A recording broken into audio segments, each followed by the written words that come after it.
Olá, meu nome é Daniele Gomitz Alckmin. Eu sou doutora e mestre em Ciência e Tecnologia das Radiações, Minerais e Materiais.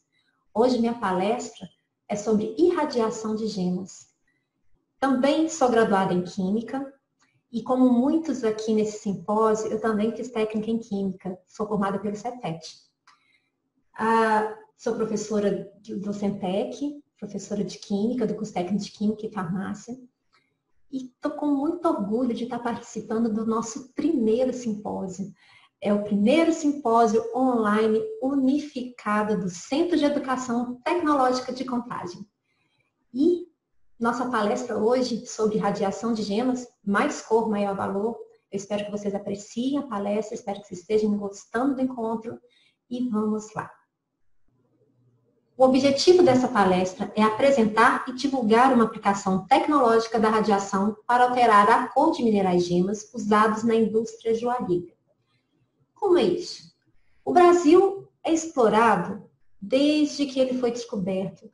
Nossas jazidas já estão praticamente esgotadas. As amostras mais preciosas já foram extraídas há muito tempo, foram levadas todas essas riquezas para Portugal, entre outros. E hoje o que a gente tem são jazidas mais exauridas. E o mineral que a gente encontra no garimpo, ele tem cores mais fracas do que antes.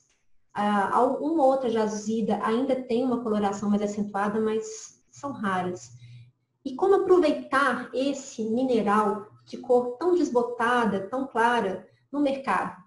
É possível usando a irradiação gama, uma radiação ionizante, ativar alguns centros de cor presentes no meu mineral e deixá-lo com uma cor mais acentuada.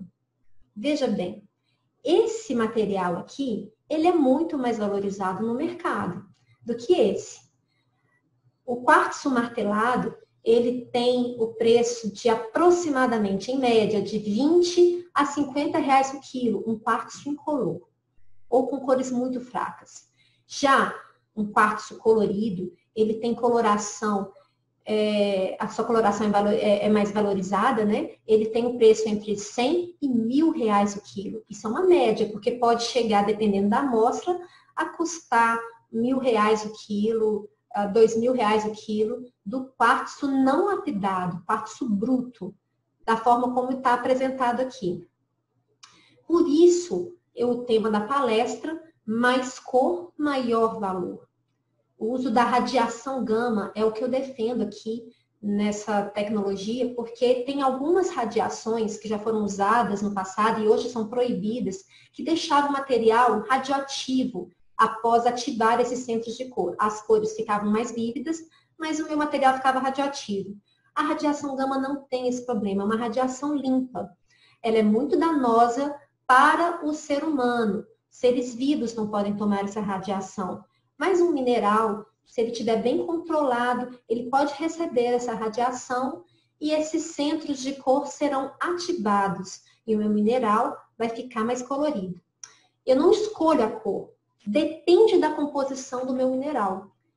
Então, se ele tiver, por exemplo, ferro 2, ametista, por exemplo, tá? Ele pode estar cheio de ferro 2, meu mineral incolor pode estar cheio de ferro 2, mas ele continuará incolor, porque o ferro 2 não dá cor ao quartzo. Porém, quando a radiação incide sobre o meu material, arranca elétrons dele, que é uma radiação ionizante, é uma radiação que arranca elétrons do meu material, o ferro 2 vira ferro 3. E isso faz com que o meu material fique colorido, porque o ferro 3 já gera cor. Ele já é observado cor quando o meu material tem ferro 3. E aí, eu vou explicar isso melhor. Tem uns pormenores, mas eu vou explicar melhor. O que causa cor, por exemplo, nesses minerais aqui, que tem coloração de amarelo, a marrom, cor conhaque, é alumínio. E eu vou trabalhar isso com vocês mais à frente. Agora eu quero falar um pouco mais do preço. Eu fiz uma pesquisa de mercado, só vou jogar aqui uma pesquisa atual. Procurei Mercado Livre, procurei o que é anunciado na internet. E eu vou mostrar os preços de alguns quartzos cerrados ou lapidados, ou martelados. Um quartzo incolor, preço R$ 20 o quilo, sendo anunciado na internet. A praseolita, que é o quartzo verde, um pouquinho só mais esverdeado. Veja bem, é quase incolor essa amostra, ela tem um tom de verde muito sutil. Ele já está sendo vendido a R$ 100 o quilo. Essa coloração já deu valor a ele. E uma amostra dessa pode fazer joias muito bonitas, como esse brinco que eu selecionei para mostrar para vocês. Veja que a cor um pouco mais acentuada já deixa o meu material bem mais valorizado, R$ 700 o quilo. E logo, a joia feita a partir dele também é mais valorizada. Eu encontrei anunciando na internet essa praseolita oval de 180 quilates. Ela, pelo tamanho mostrando aí, deve ter uns 3 centímetros mais ou menos. E ela está custando, lapidada. Aqui já tem o valor do artista, do lapidário. Ela já tem o valor de R$ 3.675. Olha só a coloração, a amostra mais límpida, né, sem inclusões, e uma coloração bem mais acentuada. O tamanho também, os quilates, influenciam nesse valor, 3.676. Outros exemplos, quartzo cerrado, green gold, R$ 200 o quilo, porém lapidado, é isso que eu quero mostrar para vocês. Uma amostra dessa lapidada já tem um valor de R$ 550. Encontrei todos esses dados disponíveis na internet. Ametista, bruta, cerrada, na verdade essa aqui é martelada, só quando eles tiram lascas das partes que nos interessam. A ametista com preço de R$ 1.000 o quilo. E veja, nas imagens anteriores eu mostrei para vocês só a gema lapidada. Agora, quando ela está na amostra, quando ela está no trabalho, quando ela está cravada na joia, ela tem um valor muito maior. Que aqui teve o ourives, a contribuição do designer, teve a contribuição do lapidário, que lapidou tanto essa amostra, tanto o ametista, quanto esses brilhantes que estão aqui. Acredito que seja brilhante, eu não tenho certeza não, gente. De modo que esse anel custa R$ 11.000. Por que é tão caro? Porque dá muito trabalho retirar essas amostras. Esse aqui é uma cena do garimpo, de um garimpo. Veja como é inóspito o trabalho, veja como é inóspito trabalhar nessas condições. E tem que ser um garimpo para poder retirar essas gemas, porque um trator, explosivos, podem danificar a minha amostra. E ao danificar a amostra, não posso usá-la com a finalidade de adorno exigida, que é uma gema, né? Que uma gema necessita. Então, precisa da delicadeza de um garimpo para poder retirar esses cristais ali de dentro. Como que se dá a seleção do mineral para a lapidação? Vamos considerar que essa amostra muito bonita, que eu apresentei aí, essa imagem, seja de um quartzo retirado de uma mina dessas. Ela está bonita, ela poderia ser usada para fins de colecionador, porque do jeito que ela está, ela já está bem apresentável. Porém, considerando que eu quero fazer uma joia com esse material, eu tenho que observar que quanto mais a amostra será mais valorizada quando ela for natural, ou seja, tem muitas gemas artificiais no mercado, porém as naturais são mais valorizadas. Quando for livre de inclusões e quando a cor for mais acentuada. Observando essa amostra, notem que essa parte aqui é cheia de fraturas e inclusões, ela seria removida.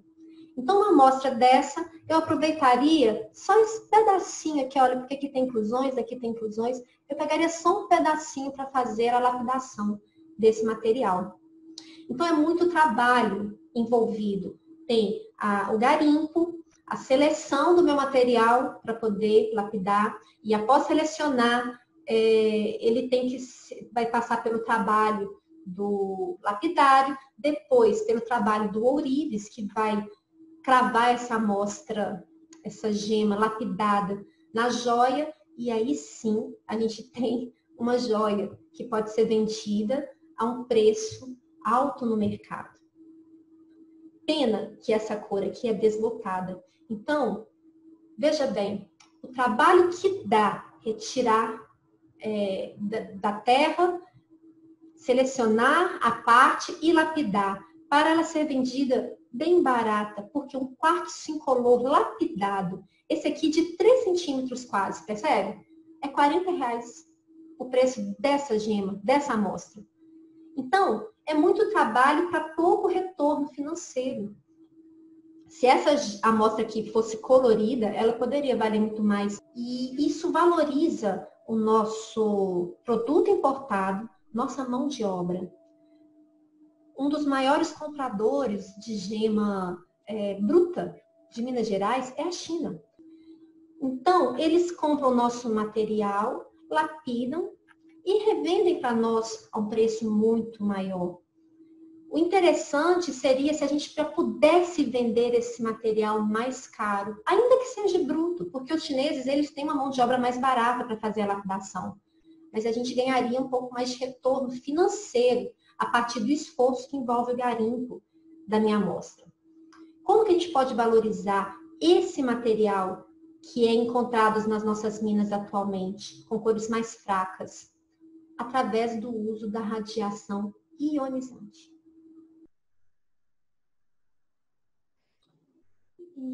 E como que acontece o uso da radiação gama na prática? Aqui temos uns exemplos de como funciona, como acontece o uso da radiação gama na prática. Primeiro, a radiação gama sozinha, ela não consegue fazer muita coisa com o quartzo, não. Precisa da radiação gama e do tratamento térmico. Como é que funciona? As amostras são colocadas no irradiador. O irradiador é assim. Aqui dentro desse tubo tem cápsulas de cobalto 60. Então, aqui vamos ter uma radiação gama a partir do decaimento do cobalto 60, que é radioativo, elimina radiação gama e beta, mas a radiação beta é retida. O que passa por aqui é só a radiação gama. Ela atravessa esse material, esse cilindro, e irradia a amostra com a dose desejada. A radiação gama nos quartzos, ela basta entre 50 e 400 kg, é uma unidade de dose de radiação, para ele ter o efeito desejado. Então, o que acontece? As amostras são irradiadas e muitas vezes a cor precisa ser otimizada por tratamento térmico. Eu vou explicar melhor como isso acontece mais à frente, tá bom? E não só a cor do quartzo é valorizada pelo método de irradiação. Temos também o topázio, a kunzita, turmalina, berilo também se beneficia com esse método, entre outros. A radiação gama, então, ela tem algumas vantagens, vamos enumerá-las, ok? Primeiro, é uma radiação eletromagnética. Quer dizer que ela não é corpuscular. Ela não deixa o meu material radioativo no final. Funciona assim. É como se você fosse tomar um raio-x. Você toma uma dose de radiação e ao sair do médico, você não está radioativo. Você não tem que fazer uma quarentena. Você só recebeu aquela radiação que te atravessou, fez o registro dos seus ossos ou do que ele quer registrar, e você não precisa ficar de quarentena. A mesma coisa acontece com as gemas. Elas são irradiadas. E a radiação, ela é ionizante. Ela arranca os elétrons, faz o efeito que tem que fazer e o meu material não fica radioativo. Outro item é que ela apenas acelera um fenômeno natural. Veja bem, o mineral, para ele ficar colorido desse jeito, na natureza, ele teve que receber uma radiação natural. Só que demorou milhões de anos para ele receber a dose necessária, milhões, milhares de anos, para receber a dose necessária para poder adquirir essas cores bonitas. O que a radiação gama no laboratório faz? acelera, dá uma dose em pouco tempo, suficiente para alterar a cor do mineral, que é praticamente incolor, para um mineral mais colorido. Então, o que o laboratório de radiação gama faz? Ele simplesmente acelera um processo que é natural, só que demora milhões de anos para acontecer, para adquirir aquela coloração desejada. Por isso, ele é indistinguível, o mineral que foi irradiado naturalmente daquele mineral que foi irradiado no laboratório. É impossível perceber a diferença. Isso porque eles têm a mesma composição elementar. A única coisa que acontece é que o laboratório acelera o processo. Por isso ele é tão aceito no mercado. A irradiação e o tratamento térmico são os métodos de beneficiamento mais aceitos, exatamente porque a composição original do mineral não modifica. Bom, agora é aquela hora em que a gente precisa dar uma revisada nos nossos conceitos. Eu vou fazer uma revisão na parte que nos interessa de alguns conceitos de mineralogia. Se você já aprendeu e há muito tempo que não vê, está aí a oportunidade de relembrar. Se você não conhece os termos, vai aprender agora com a gente. Então, vamos embora, que eu preciso que vocês entendam algumas coisas para a gente dar sequência ao processo de radiação do quartzo, ok? Vamos lá. Vamos observar essas joias que estão aí dispostas na imagem. Todas essas joias lindas e caras são minerais ou vieram de minerais. Para a confecção dessas joias, foi necessário extrair das rochas minerais. Minerais tanto de minérios, para fazer essa parte metálica, né, como ouro, prata, ródio, como também os minerais que vão compor essas joias preciosas, essas gemas. Gemas são usadas para fins de adorno pessoal e ornamental, ou seja, para enfeite. E ela pode ser tanto utilizável quanto colecionável. Temos aqui exemplos de gemas que podem ser usadas por colecionadores, podem pintar uma mesa, ok? E também podemos cravá-las em algum pingente, ou brinco, pulseira, e assim a gente está usando o termo gema para o que popularmente chamamos de pedras preciosas. Mineral. Muitos minerais são gemas. E o que é um mineral? Mineral é um sólido, homogêneo e natural. Tem que ser natural. A composição química é definida e ele é obtido a partir das rochas. Ele também é inorgânico e possui estrutura cristalina. E eu vou focar nessa parte da estrutura cristalina, porque é comum as pessoas usarem o termo cristal para designar o quartzo. E a gente não vai trabalhar dessa forma. Cristal é qualquer sólido que tem os átomos dispostos num padrão geométrico. Os átomos estão organizados. Por exemplo, essa imagem tridimensional em que eu mostro o padrão de organização de um quartzo. Esse de azul aqui, esses átomos de azul são representações do silício e os vermelhos, o oxigênio. Vamos relembrar, vamos aprender o que é um mineral alocromático. Você já ouviu falar do berilo? Bom, você pode ir participando aí, colocando comentários ou participando aí do chat, tá? Do chat que tem aí, no chat que a gente tem no nosso simpósio. Bom, se você nunca ouviu falar de berilo, não tem problema, mas eu acho que você já deve ter ouvido falar de água marinha e de esmeralda, não? Por quê? Todos esses minerais que eu estou apresentando nessa imagem, todos eles são berilos. Eles têm a mesma composição química e a mesma estrutura cristalina. Porém, a gente olha para eles e vê cores diferentes. Por que isso, né? Vamos só entender um pouco sobre as variedades gemológicas. Essa aqui é a água marinha e a esmeralda, que vocês conhecem. A água marinha nada mais é do que um berilo azul e a esmeralda, um berilo verde. O heliodoro, essas são variedades que nem todos se lembram, mas o heliodoro é o berilo amarelo, morganita rosa, bixbita vermelho e goshenita é o berilo incolor. Por quê? Que o mesmo mineral, com a mesma composição, a mesma estrutura química, todos apresentam cores diferentes. Eles são chamados de minerais alocromáticos. E eu vou fazer aqui um experimento mental com vocês, para vocês acompanharem e entenderem um pouco esse processo. Vamos considerar um recipiente com água. Essa água que está aqui, não necessariamente ela vai ser só H2O. Mas se tiver só H2O, sabemos que ela é incolor. Mas quando eu dissolvo ali sal de cozinha, por exemplo, ela continua incolor.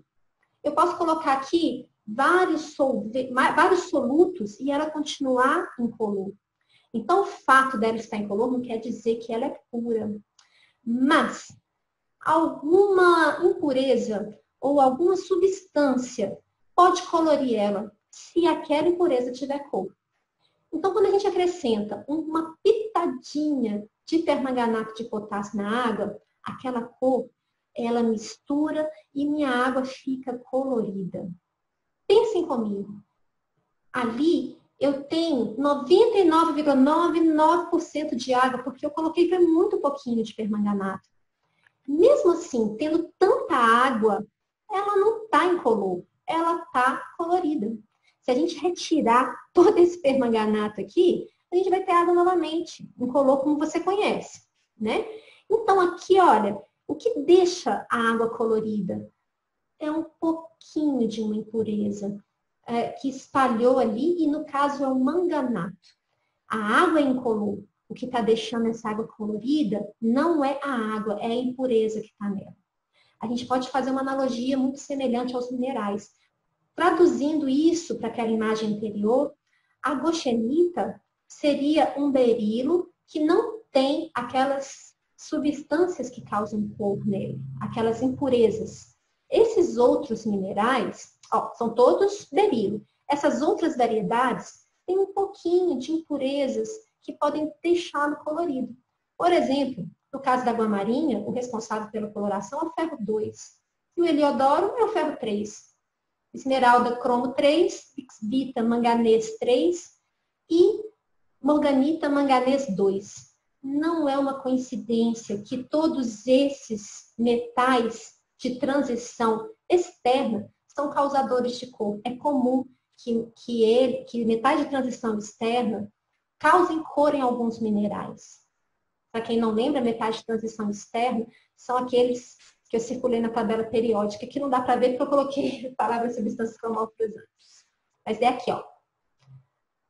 Bom, são todas substâncias cromófilas, substâncias que causam cor no meu mineral.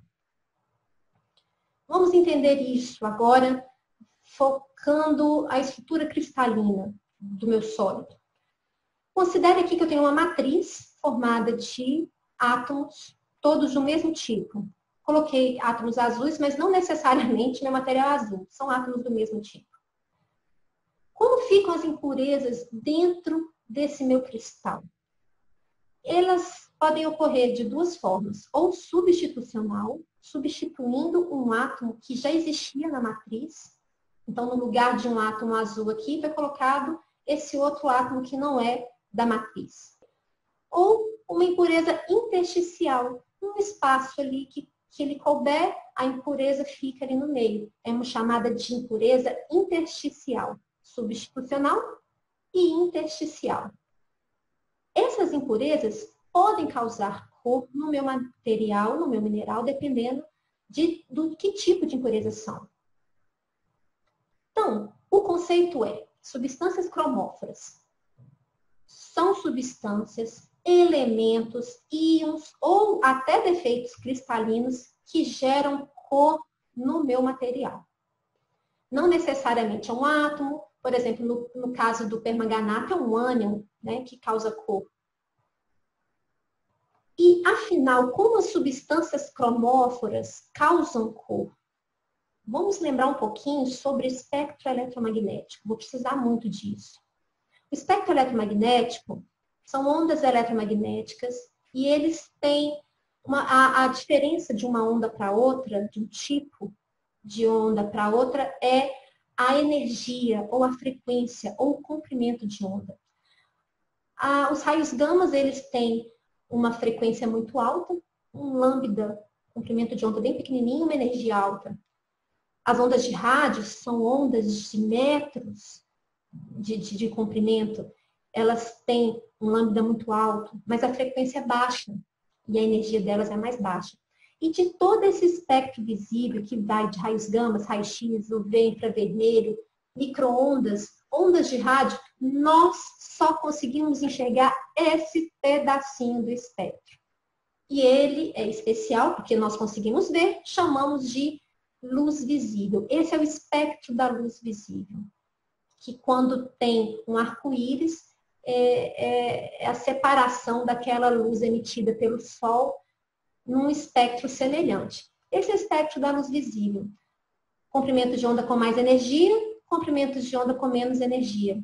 Veja bem, se um material ou um mineral emite todos esses comprimentos de onda, do violeta até o vermelho, eu consigo enxergar esse mineral como branco, da cor branca. Ele pode tanto emitir como refletir todas essas cores. Isso quer dizer que ele não absorveu nenhuma cor do espectro. Então, eu vou observar um material branco. No cristal, ele pode estar incolor, mas quando ele está disperso, ele pode ficar branco. Vai depender. Então, se eu estou vendo meu material, meu quartzo, e não tem cor nenhuma, quer dizer que ele está refletindo, recebeu a luz e está emitindo, refletindo todos esses comprimentos de onda, sem absorção. Mas, lembra dos metais de transição que eu falei ali, nos slides anteriores? Algumas impurezas podem absorver parte do espectro. Eu vou chamar de absorção seletiva da luz visível. Por exemplo, se alguma impureza absorve essa parte do espectro, vamos pegar aqui um pouco mais, né? Agora, eu não tenho mais o meu material emitindo todas as cores ou refletindo todas as cores. Eu estou vendo muito mais intensidade aqui de luz violeta, azul, um pouco de verde. Isso quer dizer que, aos meus olhos, houve essa mistura. E a percepção de cor que eu terei talvez seja um azul mais, ou um roxo mais azulado. Talvez, né? Seja uma cor assim que eu perceba. Então, se eu estou vendo meu material com alguma cor, quer dizer que houve alguma absorção seletiva da luz. Não absorveu tudo, não. Porque se absorvesse tudo, eu ia enxergar meu material preto. Mas como está absorvendo só algumas ondas, algumas faixas, eu enxergo o meu material colorido. E isso acontece nos meus minerais, quando os meus minerais têm cor. E o que causa essa absorção? Por exemplo, se você lembrar do átomo de Bohr, alguns átomos, os átomos eles podem absorver comprimentos de ondas específicos e os elétrons são excitados. Essa absorção é eletrônica. E isso é o que gera essa absorção de luz. E os metais de transição, em geral, de transição externa, absorvem comumente na faixa do visível. Não são todos. E depende da matriz em que eles estiverem. Mas eles costumam absorver mais ou menos na região do visível. Por isso a gente vê ele colorido, com aquelas impurezas. Eu trouxe aqui um espectro de absorção da luz visível. O que é um espectro? É quando a gente consegue separar os comprimentos de onda e a intensidade de absorção deles. Vamos considerar, vou te fazer entender esse gráfico. Esse aqui é um espectro do rubi, um espectro de absorção do rubi, e esse aqui é um espectro de absorção da safira. Eu quero que você perceba que isso aqui são as cores do arco-íris. Todas as cores que nós conseguimos enxergar. Porém, a luz branca incide sobre o meu cristal, rubi, e algumas cores são absorvidas desse espectro. Por exemplo, aqui eu vejo que tem uma absorção grande da região do azul e uma absorção grande na região de amarelo. O resultado dessa absorção, eu vejo essa coloração do rubi vermelha. Já a safira, ela não absorve muito bem não, percebe? Fica mais ou menos do mesmo jeito. Então, a safira, ela vai ter cores um pouco mais claras. Essa safira vai ter uma cor um pouco mais clara. E, de fato, é um azul mais desbotado. ok? Um azul bem mais clarinho, porque ela não absorveu muito bem as cores do visível, as cores da região do visível. Essa absorção seletiva, essas faixas aqui são importantes e nos ajudam a diagnosticar alguns minerais, com o uso de um equipamento que chama espectroscópio. Ele é um equipamento de bolso que os geólogos usam. Então, aqui eu tenho, por exemplo, as faixas de absorções que, em geral, aparecem em vários minerais, como diamante, rubi, espinélio, esmeralda e outros, apatita. Então, com esse equipamento, a gente consegue perceber essa absorção seletiva da luz. E isso é o que causa cor no meu mineral. E dando um gancho nessa parte de espectros, eu vou mostrar para vocês que é possível fazer o espectro também de absorção, não só do que a gente enxerga, não só da região do visível, é possível fazer um espectro de absorção de outras regiões. E no caso do quartzo, tem uma coisa interessante, quando a gente faz o espectro na região do infravermelho, a gente consegue perceber umas diferenças interessantes. O quartzo incolor, posso pegar vários quartzos incolores, aparentemente todos são iguais aos nossos olhos. Porém, quando eu faço o espectro na região do infravermelho, eu consigo perceber umas diferenças causadas pelas substâncias cromóforas em potencial que estão lá dentro, mas que não causam cor no meu quartzo. Vou ser bem clara. Eu tenho aqui na minha mão, espero que vocês consigam ver no quadradinho, vou dar foto, olha. Um cristal de quartzo, ele é incolor. Se ele for irradiado, ele pode adquirir cor ou não, vai depender da composição dele. Então, se eu fizer uma análise do espectro na região do infravermelho desse quartzo, eu posso perceber se ele vai dar cor ou não, porque isso me dá indícios de que impureza que ele tem, que se eu irradiar, vai deixar ele colorido. Por quê? Mesmo incolor, na região do infravermelho, eu consigo perceber a presença daquelas impurezas ou substitucionais ou intersticiais presentes no quartzo. Então, observando a forma como esses minerais se comportam no espectro, observando o espectro na região do infravermelho, eu consigo prever que cor um mineral, um quartzo incolor, vai adquirir ao ser irradiado. Ou até se ele não adquirirá cor nenhuma. E o que me faz não irradiar aquela amostra e não gastar dinheiro com essa radiação. Agora que vocês já fizeram uma revisão e entenderam alguns conceitos para entender as causas de cor no quartzo, eu vou dar sequência, porque vamos agora, vocês estão mais preparados para entender como que ocorrem as cores no quartzo, ok? Bom, essa aqui é a estrutura do quartzo. Nessa ilustração temos os átomos azuis, representando o oxigênio, e lá no meio um átomo cinza, representando o silício. Não dá nem para ver, porque o oxigênio realmente tem um volume maior. O silício 4+, ele é bem pequenininho e está ali no meio. Ele está compartilhando elétrons com os oxigênios. E os oxigênios compartilhando elétrons com outros silícios. Uma rede fica mais ou menos nessa estrutura. A composição do quartzo é CO2. Ele é um tectosilicato. Não precisa se preocupar com isso aqui não, tá? Se você não lembra. Mas o importante é que os elementos traços típicos na sua rede cristalina são lítio, hidrogênio, sódio e potássio. Esses de azul são impurezas típicas intersticiais, porque são pequenininhos, lítio mais, sódio mais, potássio mais e H+. E eles ficam no meio da minha estrutura cristalina. São impurezas intersticiais. E o alumínio, ferro, manganês e titânio, eles já são grandes o suficiente para não caber no interstício. Eles são impurezas substitucionais. Esses aqui são elementos traços típicos na rede cristalina do quartzo. Porém, o que dá coloração a ele não costuma ser o ferro e o alumínio. O manganês e o titânio deixei ele mais rosado, que é o quartzo rosa. O quartzo rosa não tem efeito melhoria de cor com a irradiação. Eu vou focar nas impurezas alumínio e ferro, porque elas sim são afetadas pela radiação. Considere então um quartzo incolor.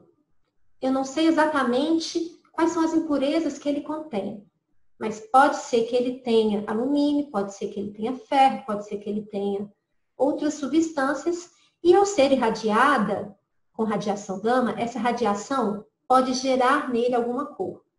Existem 4 tipos de comportamento que um quartzo incolor tem quando ele recebe radiação gama, quando ele é irradiado, ou radiação gama oriunda de cobalto 60. Ele pode continuar incolor. Nesse caso, se ele continua incolor, quer dizer que ele não tem aquelas impurezas, aqueles elementos traços, as substâncias cromóforas em potencial. Se ele recebe a radiação e ele fica com essa coloração mais enegrecida, em geral isso acontece por causa do alumínio substitucional. Se ele fica com essas colorações mais valorizadas, por exemplo, o roxo da ametista e o verde da praziolita, em geral por causa do ferro substitucional. Mas, então, ao irradiar, essa coloração aqui, ela não tem muito valor de mercado. Por isso é necessário também o tratamento térmico para acertar, para otimizar a coloração adquirida após a irradiação. Bom, se meu mineral foi irradiado e continua incolor, ao ser tratado termicamente, ele continua incolor. Não faz diferença. Nós não vamos, esse mineral aqui, não tem como ele ser beneficiado por irradiação. Ok? A irradiação e o tratamento térmico não altera a coloração dele. Ele vai ser um quartzo incolor sempre. Agora, quando a gente submete esse quartzo enegrecido após a irradiação a tratamento térmico, ele pode voltar a ser incolor novamente, ficou colorido, ficou dessa forma, recebeu tratamento térmico, fica incolor novamente. Ou ele pode receber um tratamento térmico e essa coloração marrom, ela vai ser diluída, vai ser otimizada, porque ele está preto assim, mas tem muita substância que cromófora ali. Se o aquecimento retorna a cor original, né? Se a gente continua aquecendo e ele vai ficando incolor, se a gente parar e aquecer só um pouquinho, a gente vai diluir um pouquinho essa população de substâncias cromóforas e otimizar alguma cor importante aqui, uma cor comercial mais relevante para a gente. Então, a partir desse quartzo enegrecido, eu consigo, por tratamento térmico, adquirir outras colorações, que vai desde o quartzo honey, que é um quartzo cor de mel, conhaque, um quartzo champanhe, até o green gold, que são tonalidades mais amareladas, um pouco esverdeadas. Também pode acontecer dele ficar assim, olha, com essa cor verde oliva. Então, no caso das ametistas, as ametistas, no geral, ao saírem do irradiador, elas já estão com a coloração desejada. Se você quer uma ametista, não submeta ela a tratamento térmico, porque o tratamento térmico vai descorá-la. Ela também não pode ser submetida à exposição de luz UV excessiva, luz solar. A luz solar, a luz UV, região do comprimento visível UV representada de roxo. De vermelho está o tratamento térmico, de roxo o tratamento por luz UV e de azul a radiação gama, ok? Quando ele é exposto à radiação UV, ele pode descorar. Por isso, se você tem uma ametista, não fica com ela muito ao sol, não. Ela vai descorando com o tempo. Mas a vantagem, a coisa boa que você gosta muito do seu anel, ou do seu pingente, ou do seu brinco de ametista, você pode mandar irradiar ele novamente, que ele vai ter a coloração mais intensa. E quanto às ametistas, tem um tratamento térmico mais intenso com as ametistas que transforma ele num citrino. No caso das praziolitas, as praziolitas, elas podem sair do irradiador com verde muito intenso, mas também com um tom acinzentado que não é muito desejável no comércio. Esse tom acinzentado, para a nossa sorte, ele pode ser removido deixando ele ao sol. Então, diferente da ametista, a gente quer pegar uma praseolita e deixar ele ao sol, para acabar com esse tom cinza e ficar só esse tom verde mais clean, certo? Mais limpo. E todas essas gemas, todas, se eu continuar o processo de aquecimento, eu posso, desde que não seja muito intenso para deformar meu material, eu posso retornar de novo meu material a uma condição de ficar incolor novamente, tal como na origem, antes de ser irradiado. Por isso que o tratamento térmico não é deixar no forno e esquecer, depois voltar e abrir. Tem que ficar de olho, tem que otimizar, tem que verificar o tempo todo para otimizar essa cor. Bom, vamos agora falar por que, vamos agora entender por que o quartzo tem esse comportamento quando ele é irradiado. Isso aqui você lembra que o quartzo ele tem um silício e 4 oxigênios ao redor? Pois é, isso é incolor. Mas agora eu vou trabalhar o alumínio substitucional, o alumínio no lugar do silício. Pensa comigo, de novo. Vamos focar nisso aqui. O silício ele tem carga 4+. Quando um alumínio 3+ substitui, veja bem, para estabilizar a rede, ele precisa de uma carga positiva para estabilizar essa rede. Essa carga positiva, ela vai vir de uma outra impureza, que é uma impureza intersticial, que vai ficar ali no meio. Por exemplo, um H+, um Na+, um Li+, um lítio+, um sódio+. É só para estabilizar, porque quando o alumínio substitui o silício, ele estava estável com carga 4+, o centro desse tetraedro. Quando chegou o alumínio, então, que só pode ficar com carga 3+, precisa então de um compensador de carga positivo para poder deixar essa estrutura estável. Então, o alumínio substituindo o silício, ele é o nosso centro de cor em potencial aqui. Mas calma, só para você entender o que acontece. Quando esse compensador de carga está ali pertinho desse centro, o meu material é incolor. Aí, então, ele é submetido à radiação gama, alguma radiação ionizante. Quando ele é submetido à radiação ionizante, alguns elétrons são arrancados desse oxigênio. Então, quando esse elétron é arrancado, não precisa mais daquele compensador de carga, que estava ali só para neutralizar aquele defeito cristalino. Então, ele afasta. Isso aqui sim é um centro de cor. Sem o compensador de carga, com o compensador de carga longe e um buraco eletrônico, porque a radiação tirou um elétron do oxigênio, eu tenho aqui, entre os 4 oxigênios, esses elétrons, eles circulam ali no meio, numa ressonância.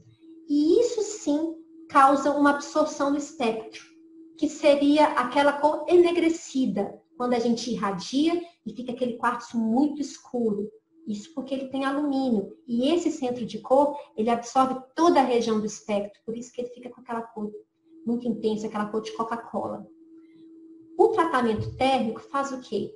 Vibração na rede. Esse elétron que saiu, ele volta devagarinho. E quando ele retorna, aí eu vou ter cores diferentes. Eu vou observar cores diferentes. Que podem ser... esse retorno faz com que essa absorção saia dessa região e desloque um pouco para essa parte do espectro. E eu observo, então, as cores que vão de marrom, amarelo, amarelo esverdeado ao green gold. Aquecendo um pouco mais, esse compensador de carga retorna. Então, essa coloração, só para deixar claro, essa coloração aqui observada ainda é sem compensador de carga, estando aqui pertinho para equilibrar a carga.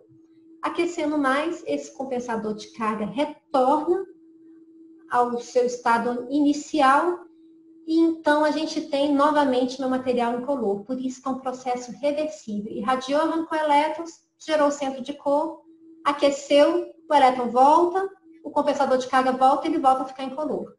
Algo semelhante acontece quando tem ferro substitucional. Só que aí vai gerar as cores da ametista.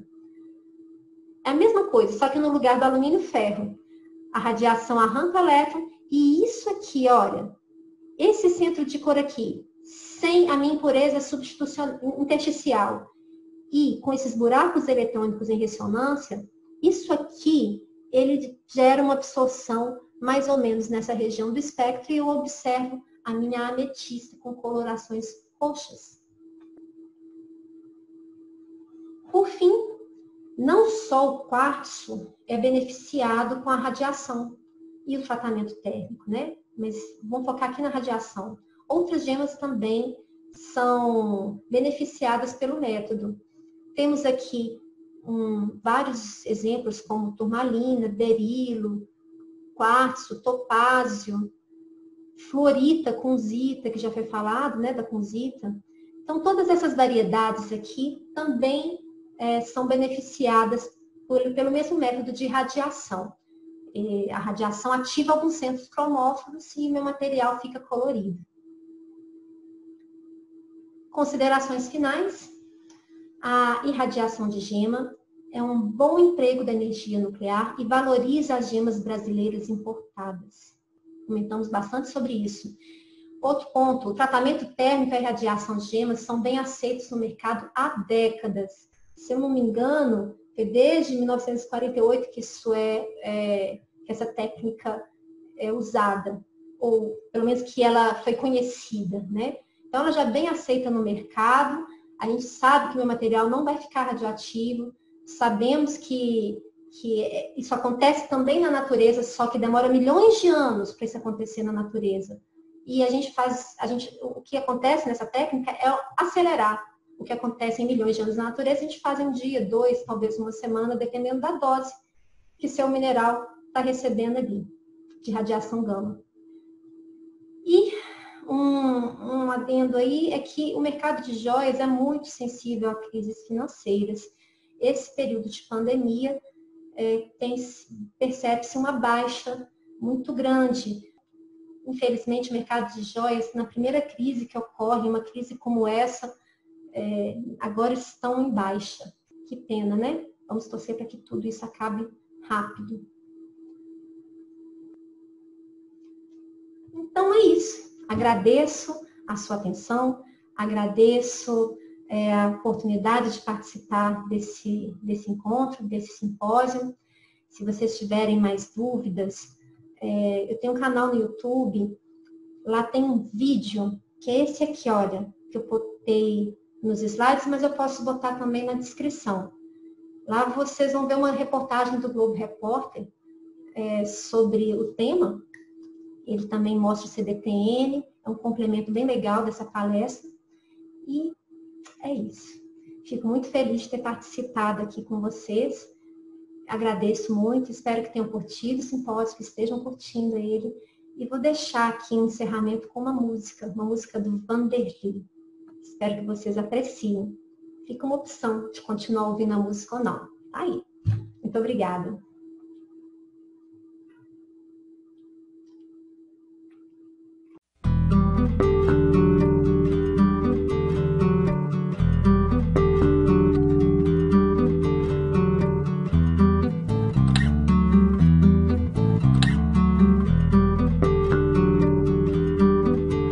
Sou do mundo dos que não tem pressa, sou do canto dos de pouca prosa. Vou garimpando a vida na bateia, revirando areia em prece preciosa.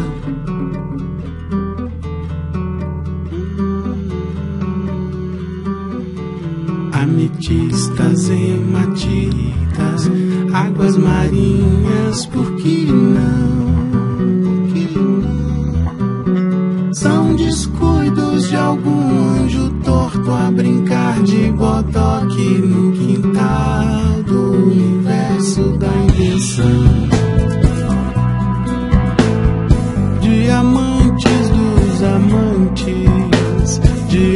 de agora em diante pra sempre serão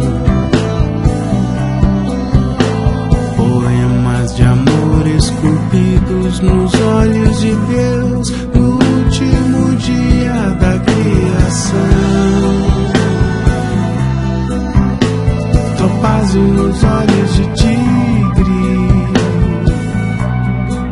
turmalinas verdes que de ver projetam sua luz sobre o canto da fada, entoando a toada talhada no chão.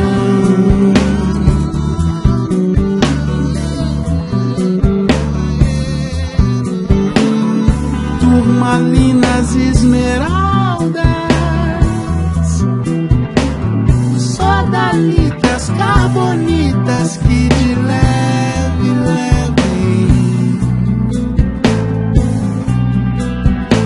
pra dentro de um quartzo rosa o saber da existência, o sentido da civilização.